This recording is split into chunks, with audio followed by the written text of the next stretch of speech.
What if I told you that a single candle's flicker could shatter everything you thought you knew about the world? In the dead of night, when the wind howls through ancient stone and the only light comes from a trembling flame, reality thins and something else leans in to speak. This is where our journey begins, at the elusive moment when the candle shudders and a question stirs in the darkness. What whispers when the candle flickers? In a remote Italian abbey high in the Apennines, Brother Aurelian lived a life of quiet routine. He rose before dawn to chant his psalms, tended the herb garden by midday, and retreated to the chapel at twilight to pray. One stormy evening in 1754, lightning fractured the sky and rain battered the roof tiles. As thunder rumbled through the corridors, Aurelian lit a single beeswax candle and watched its flame dance against the cold stone walls. He was seeking solace in the familiar rhythm of prayer, but what he found would disrupt his faith forever. Halfway through his meditation, the flame shivered violently, as if caught in an unseen breeze. Aurelian blinked, convinced the wind had sneaked through a cracked window. But the heavy chapel doors were sealed, and every pane of glass was intact. Then, as he leaned closer, drawn by a mix of fear and fascination, he heard it. A voice so soft it might have been his own heartbeat.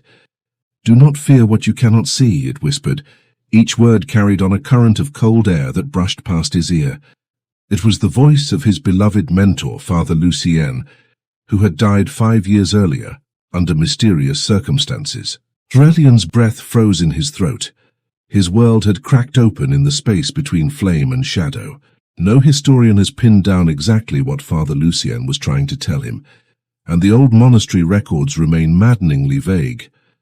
Some scribes suggested Lucien had discovered a hidden text on exorcism, an arcane manual thought lost forever, and passed its secrets to Aurelian in that fleeting moment.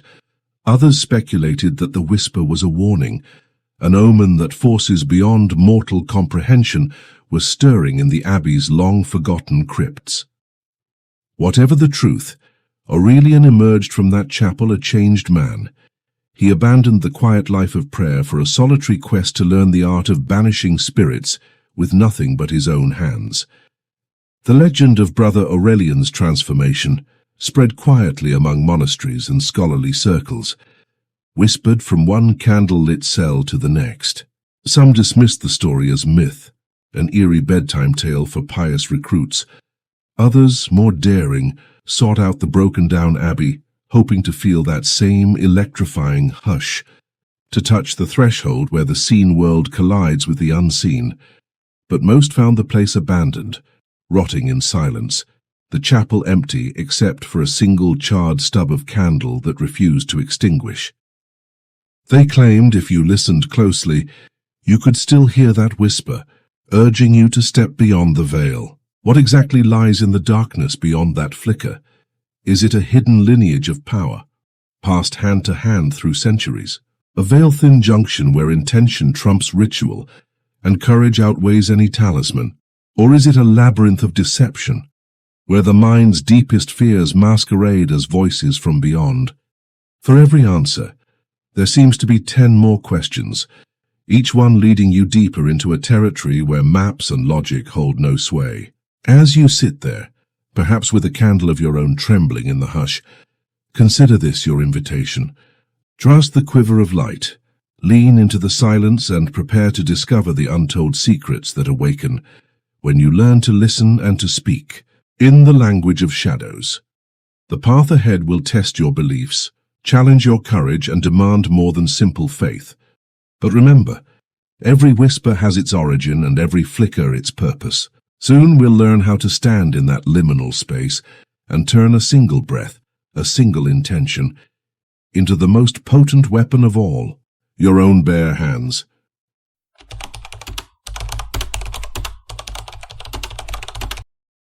In the hushed scrolls of forgotten monasteries and the fragmentary verses of vanished civilizations, there lies a common thread. The idea that true power doesn't come from steel or sorcery, but from the disciplined heart and unshakable will of the practitioner. Centuries before anyone chalked diagrams of circles or brandished iron crosses, seekers from every corner of the world discovered that the most formidable weapon against unseen forces was nothing more than a clear intention and the courage to stand unarmed in their face. Take, for instance, the Yamabushi of medieval Japan. These mountain ascetics retreated into remote alpine outposts, enduring bone-chilling winds and razor-sharp solitude, all in pursuit of spiritual awakening. One legend tells of Master Daikaku, who ventured alone into the base of Mount Hobutsu after villagers reported a demon's roar echoing through the pines. The creature, they said, was a twisted spirit born from centuries of resentment and sorrow, and it hungered for any soul brave enough or foolish enough to challenge it. Most would have prepared with talismans, firebrands, or the aid of a full entourage, but Daikaku carried nothing but a single syllable on his lips. Yuki. Courage. He entered the demon's lair at dawn, breathing slowly, feet bare against the cold rock. When the demon emerged, its form shifting like smoke and fury, Daikaku did not draw a sword. Instead, he fixed his gaze and projected a field of unyielding peace, the very antithesis of fear. According to the Yamabushi records, scribbled on rice paper scrolls nearly lost to time, the spirit hesitated, as if surprised by this stranger's audacity. It recoiled, its roar dwindling into an almost pitiful whimper, and then dissolved into morning mist. That tale survived only because a wandering pilgrim stumbled upon one of Daikaku's disciples, who was clutching the damp scroll in trembling hands. In the dusty corners of Kyoto's largest library, it was shelved between ancient agricultural manuals and fractured astronomy charts, wrongly catalogued as folklore. Scholars dismissed it as allegory, too fanciful to and unarmed. But for those who read between the lines, the message was clear. When you embody courage so fully that fear has nowhere to land, the very idea of a hostile force loses its grip. Across the world, in the sunburnt sands of ancient Egypt, there's a passage in the Book of the Dead that speaks of the hand of Ba, an invisible shield formed not of bronze or bone, but of the will to uphold Ma'at, the cosmic balance. Priests would inscribe the phrase Heka untouched on amulets, believing that the utterance itself wove an energetic barrier around the wearer's spirit. Modern translations often gloss over these lines as poetic flourish, but Pharaoh-era initiates knew it was an instruction. Your intent shapes reality, and a fearless heart is its own talisman. Why then did these radical teachings vanish from the mainstream? Partly because they threatened established hierarchies. It is far easier to sell polished silver crucifixes or elaborate pentacles than to encourage every seeker to become his or her own archmage. Over time, institutions codified mysticism into rote rituals and ornate paraphernalia, obscuring the simple truth that the deepest rites are performed in the crucible of silence and self-mastery. In the deserts of the Maya, those who spoke of hands unbowed were branded as heretics when Spanish missionaries arrived. The invaders marveled at ancient temples and the precise stars the Maya charted, but they could not comprehend a creed that exalted personal sanctity above dogma. Scrolls were burned, teachings scattered, and the core idea of barehanded confrontation was relegated to whispered gatherings in jungle clearings, where it took on new life in the form of ritualized dance and masked ceremonies designed to scare away malignant spirits. Even within our modern occult revival, there's a tendency to romanticize Gothic grimoires and lock oneself behind a door of Latin incantations. But if you peer into the margins of those dusty tomes, you'll often find brief asides, an ink-blotted note here, a smudged pentacle there, hinting at a practice so radical that it dared to strip away every prop. These notes, forgotten or dismissed as scribblers' errors, are the footprints of a lineage that refused to bow before any mediator, insisting instead that every adept learn to trust the resonance of their own breath. Borrowing the courage of these forgotten warriors doesn't mean donning their robes or parroting their mantras. It means weaving their underlying principle, unshakable presence into the fabric of your own life. When you wake before sunrise and whisper your intention as Daikaku did, you're not merely following a script. You're tapping into a current that runs back through every culture brave enough to believe that the self, aligned with the pulse of the cosmos, is enough to withstand and dissolve negativity. In the chapters to come, we'll explore how to cultivate that presence, breathing exercises to anchor your will, meditative practices to refine your focus, and real-world examples of modern practitioners who have stood unarmed against shadows and emerged unscathed. But before we dive into technique, remember this: you stand in a vast, unbroken chain stretching from Egypt's desert tombs to Japan's misty peaks. Each whisper of courage in your own heartbeat is an echo of those ancient souls who dared to confront the unknown with nothing but bare hands and bold hearts. As their hidden teachings resurface, the question is not whether you can wield a ritual knife. It's whether you have the courage to trust in the silent power that lives within you.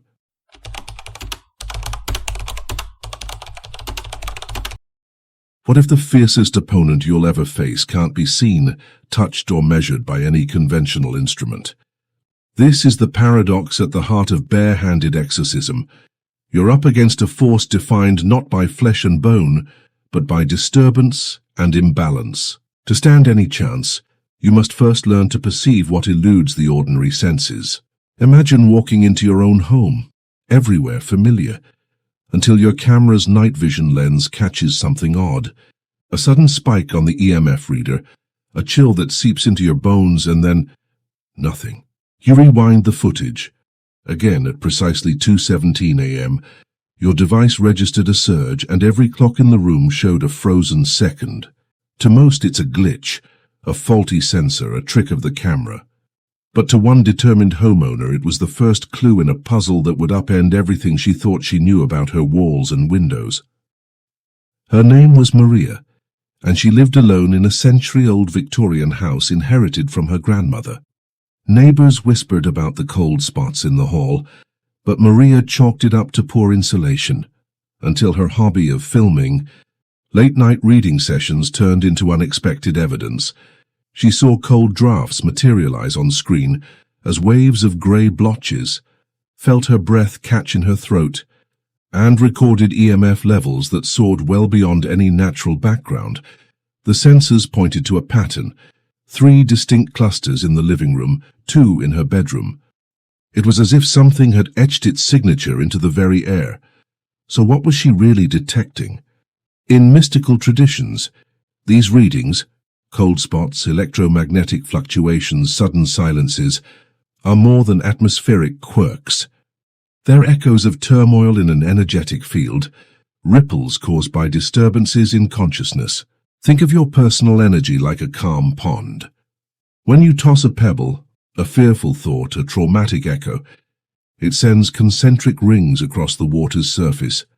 Those rings interact with each other, sometimes cancelling out, sometimes colliding to form jagged waves.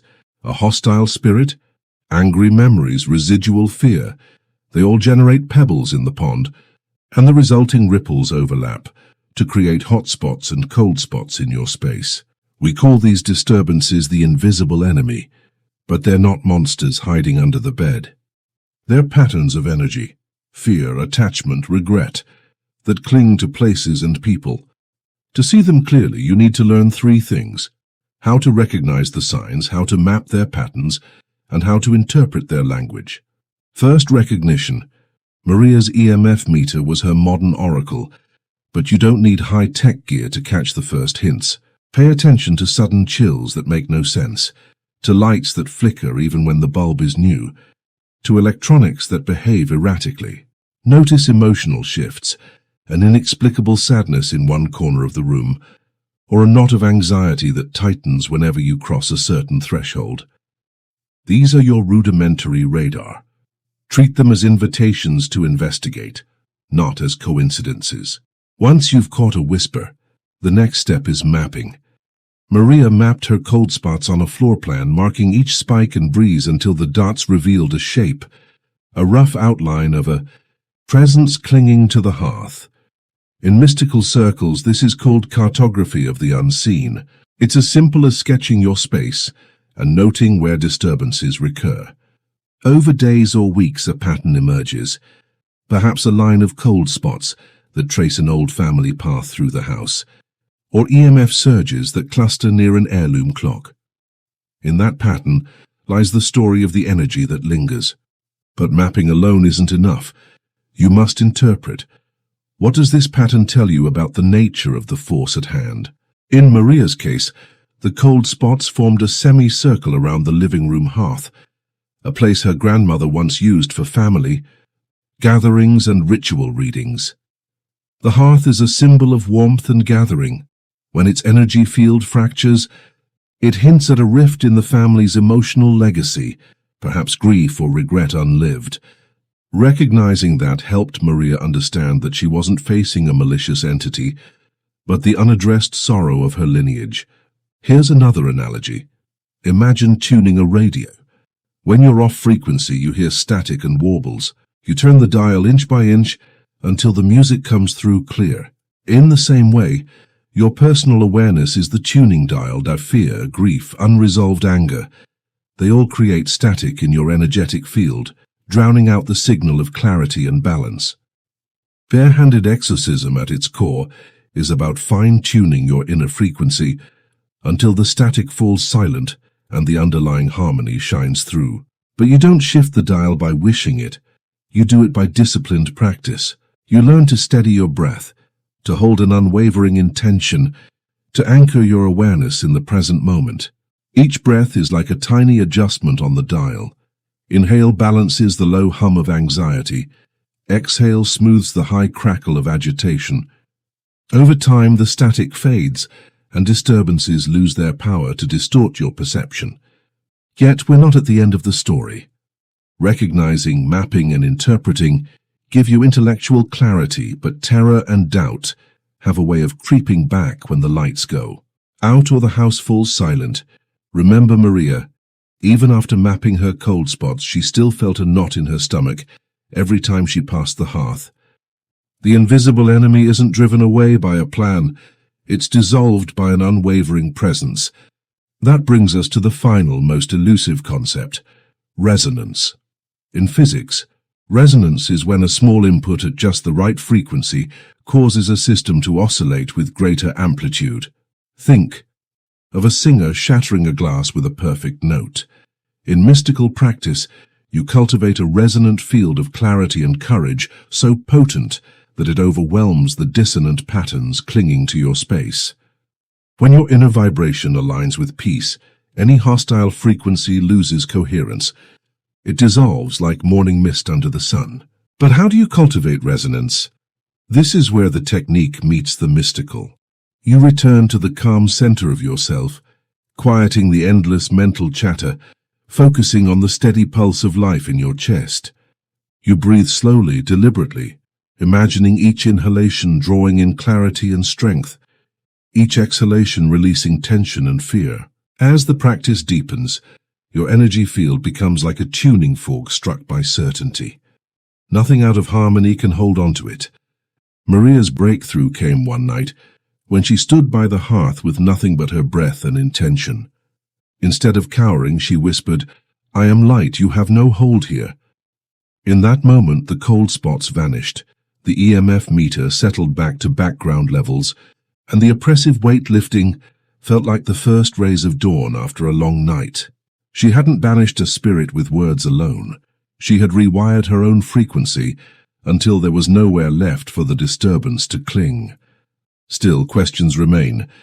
What if the pattern is too complex to map? What if the static within you drowns out any attempt to tune in? Where do you turn when the unseen enemy seems to swell with every step you take? These are the mysteries we'll confront next, as we learn to forge an inner fortress so resilient that no disturbance can penetrate it. But for now, let the notion of invisible enemy shift in your mind. You're not battling monsters. You're untangling threads of energy, rewiring your own field, and learning to see what once was invisible, all with nothing but your bare hands and the courage to listen.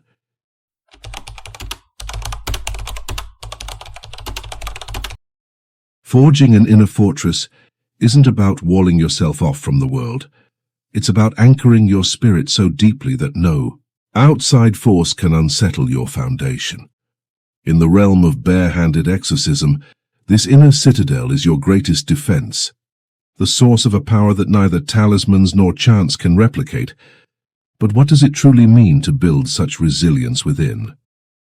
Beneath the surface of breathwork and intention lies a tapestry of paradoxes and deeper truths waiting for you to unravel.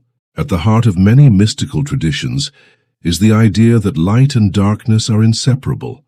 One cannot exist without the other.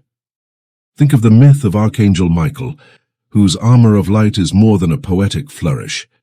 It represents the integration of shadow and radiance.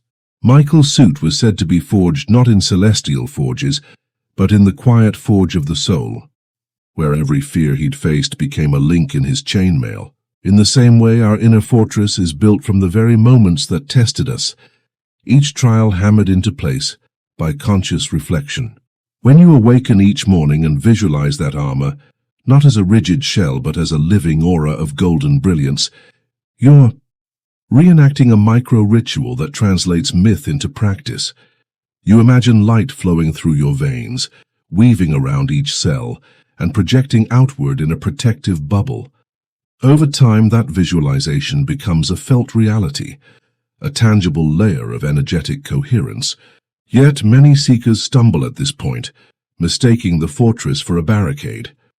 They imagine building walls so high that no vulnerability can penetrate them, only to find themselves stranded behind emotional ramparts they cannot lower. This is a common misconception. True strength isn't cold impenetrability, but flexible resilience. An oak stands firm against the storm, not because it refuses to sway, but because its roots run deep and its trunk bends with the wind. In mystical philosophy, this principle is embodied in the Taoist image of the uncarved block, something that remains open, fluid, and responsive even as it holds immense potential. Your inner fortress must similarly balance structure with adaptability, firmness with flow. To deepen your understanding, consider a less-told anecdote from medieval alchemical circles. Some alchemists spoke of the philosopher's heart, a concept that likened the heart's chambers to crucibles where spiritual metals were refined. In this metaphor, each chamber corresponds to an emotional virtue: courage, compassion, discernment, and the heat of self-inquiry melts away impurities of fear, doubt, and attachment. The balanced heart then radiates a tempered light so potent that it repels disharmonious influences. Though later alchemical treatises marginalized this idea, preferring elaborate chemical formulas and laboratory diagrams, the mystics knew that the true opus was written inside the practitioner's vessel, not in glass flasks. Another hidden tension lies in the way we view control. Many philosophical schools urge the seeker to surrender, let go of will, and submit to the flow of the divine. Others champion radical agency, insisting that every thought and gesture must be willed into existence. Barehanded exorcism dances between these poles. You must surrender your need for outcomes, release attachment to immediate results, while also taking full responsibility for your field of awareness. It's a dance of paradox. You plant the seed of intention firmly, then loosen your grip enough to let the energy unfold organically. Too much control and you risk rigidity. Too little, and the current of your own focus dissipates. To ground these lofty ideas, let's return to Michael's armor and transform it into a tangible morning practice. Upon waking, sit tall, feet on the ground, and place your hands over your heart. Close your eyes and draw a slow breath, imagining a droplet of pure light descending from above, settling into your solar plexus. With each exhale, feel that droplet expand into a network of golden filaments weaving through your chest, arms, and limbs. See it curve around your shoulders like a collar of light, then spiral down your back, clasping itself at the spine. In your mind's eye, watch the armor shimmer, each plate forged from a moment you once feared, a memory of standing your ground in the face of ridicule, a time you chose honesty over comfort, the moment you held compassion for someone difficult. Let each recollection heat the armor until it glows with the intensity of a midday sun. As you open your eyes, take a moment to feel the residual warmth. Notice how you carry yourself. The slight lift in your sternum, the steadiness in your gaze, the ease in your breath.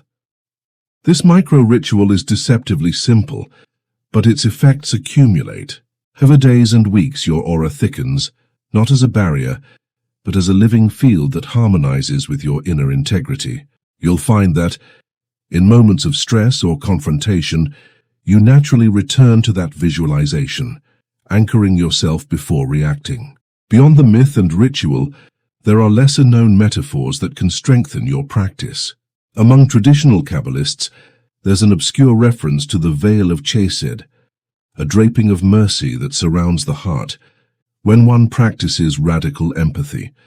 Though often interpreted in theological debates, at its core, it suggests that compassion is a shield as potent as any flame. When you engage with another's pain without losing your center, you expand your own fortress.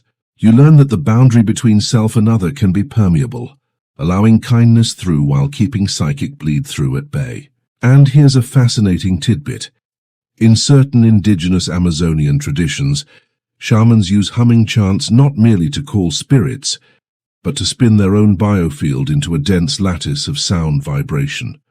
The humming triggers micro-vibrations in the veins and sinews, creating an embodied resonance that feels like armor of its own making. You can adapt this today by humming a low tone for a minute or two, feeling the vibration in your chest.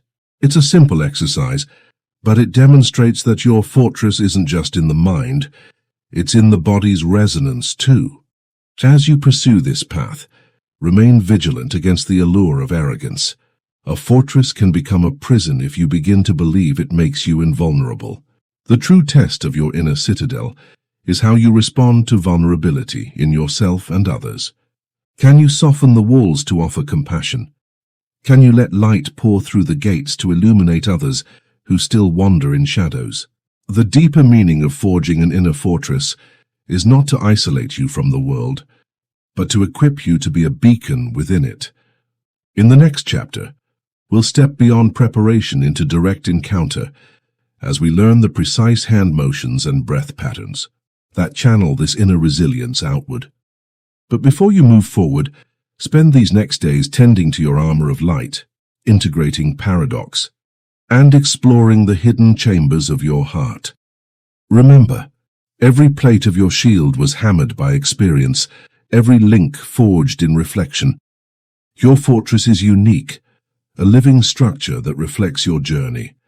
Nurture it, adapt it, and watch as it transforms not only how you confront the unseen, but how you embody the unseen power within.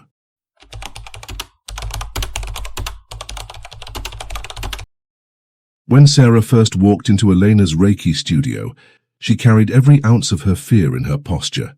Slumped shoulders, darting eyes, the kind of anxiety that feels lodged in your chest like a stone.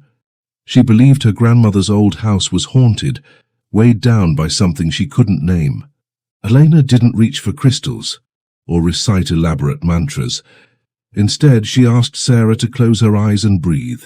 Then, with no more than her voice and her hands, she began the sequence we now call Bare Hands, Bold Heart. Elena started by speaking the intention. We stand here in light and love. The simplicity of the words surprised Sarah more than anything else.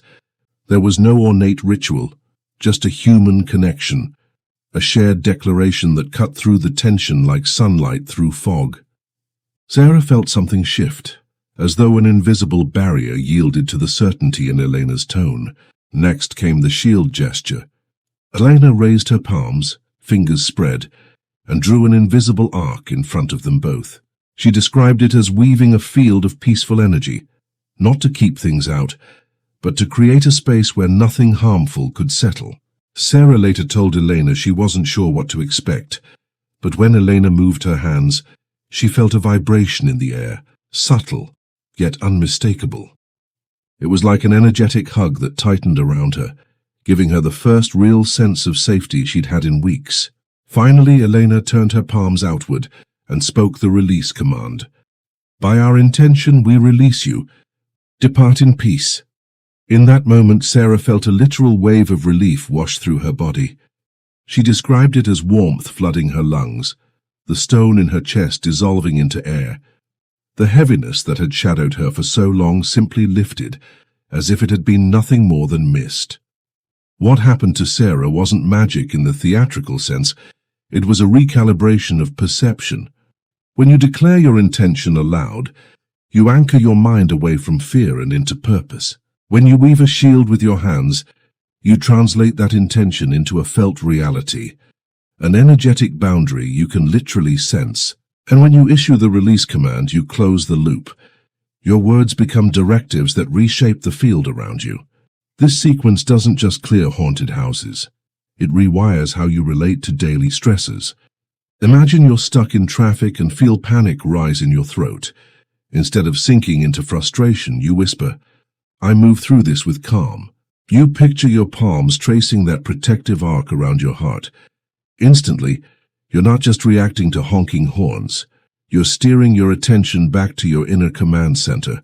Over time, this simple redirection becomes a muscle, strengthening your resilience until it's second nature. But like any practice, bare hands, bold heart has its pitfalls. One common mistake is rushing through the sequence, tossing off the words or flicking your hands like a perfunctory gesture.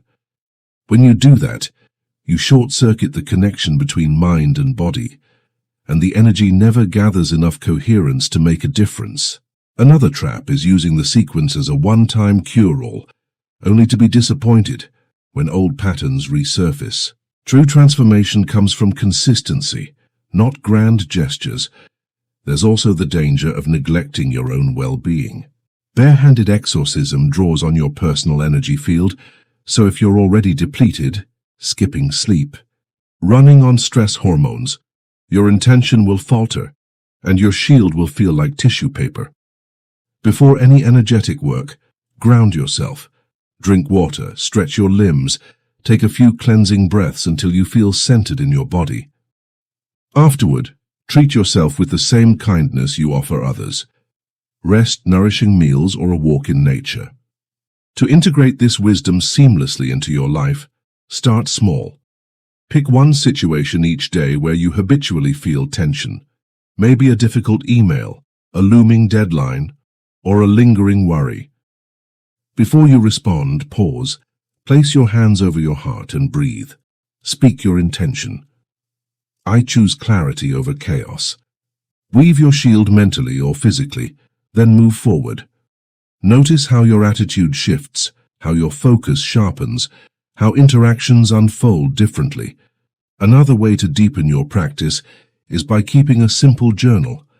After each application of the sequence, jot down what you did, how you felt, and any subtle changes you observed. Did the tension dissipate faster? Did you sleep more soundly? Over weeks, patterns will emerge, offering clues about how to refine your approach and where to direct your intention most powerfully. The ripple effects can surprise you. Clients who learn this sequence often report improved relationships because they've learned to maintain boundaries with compassion. They tell stories of confronting a family member's anger without absorbing it, of standing their ground in meetings without aggression. They're reclaiming quiet moments in a noisy world. The practice shifts the locus of control from outer circumstances to inner mastery, and that shift transforms not only individual moments, but entire life trajectories. When you perform bare hands, bold heart, you're not wielding a weapon against imaginary enemies. You're reclaiming authority over your own energy field. You're learning that the bravest act isn't charging at demons in dark corridors, but turning inward and saying, "Here is where I stand, unshaken." Over time, that declaration becomes your default posture, whether you're facing supernatural disturbance or the everyday stresses of modern life. In the chapters to come, we'll explore advanced variations, how to amplify your field with breath patterns, how to call upon ancestral guides, and how to hold space for others while maintaining your own integrity. But for now, remember Elena and Sarah's breakthrough. The wave of relief you felt as you read their story, that same wave is available to you. All you need are your bare hands, a bold heart, and the willingness to speak your intention into existence.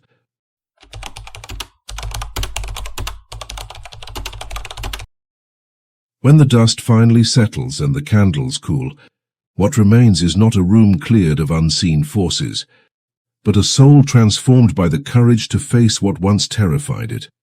You've learned to listen to the faintest whisper in the dark, to map the ripples of hidden energy, to forge an inner citadel of light, and to speak your intention with nothing but bare hands.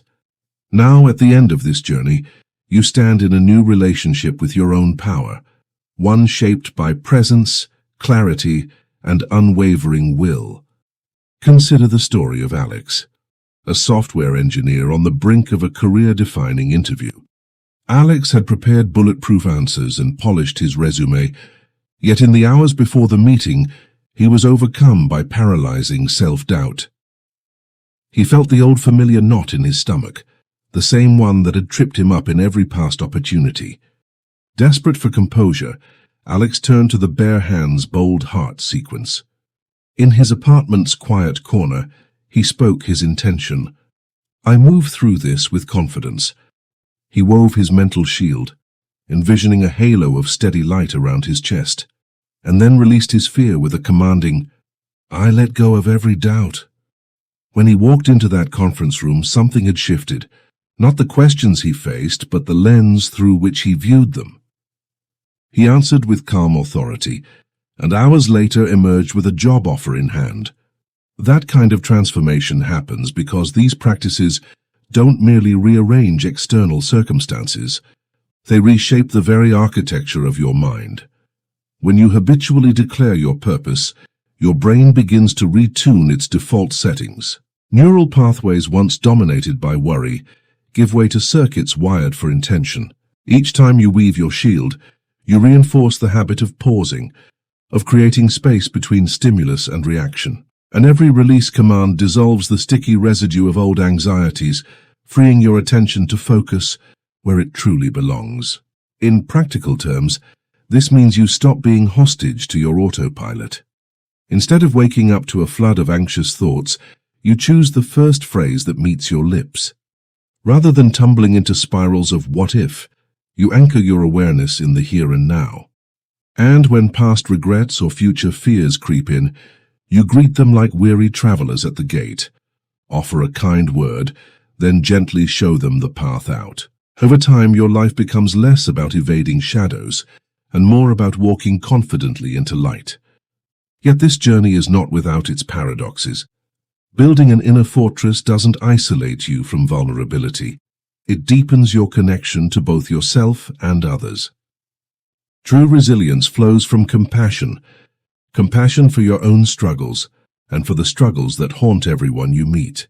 When you cultivate an energy field of balanced strength, it naturally extends beyond your body, touching the people and spaces around you. Alex reported that after his interview breakthrough, he found himself more present in everyday conversations, more patient with his team at work, and more open to creative inspiration that had long eluded him. It's important, however, to guard against complacency. The path of barehanded exorcism isn't a one-time exorcism of your inner demons. It's a lifelong apprenticeship in the art of intentional living. The moment you believe you've mastered the sequence is the moment the unseen forces find a way back in through your blind spots.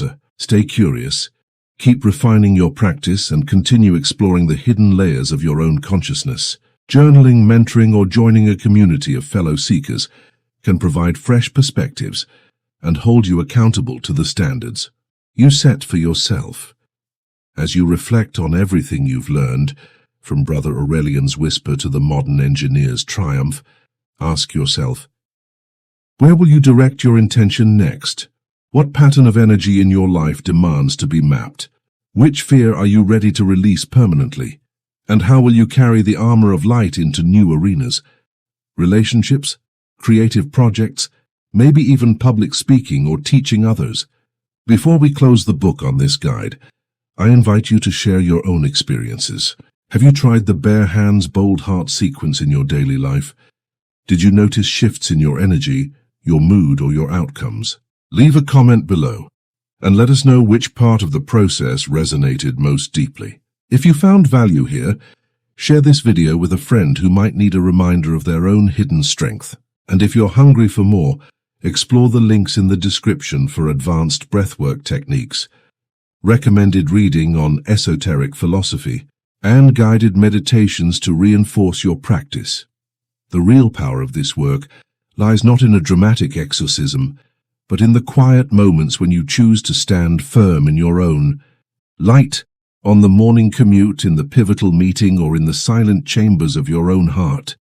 You've learned to see what once was invisible, to reshape your field of being with nothing more than focus and integrity. Now the question is, what will you build with the power you've reclaimed?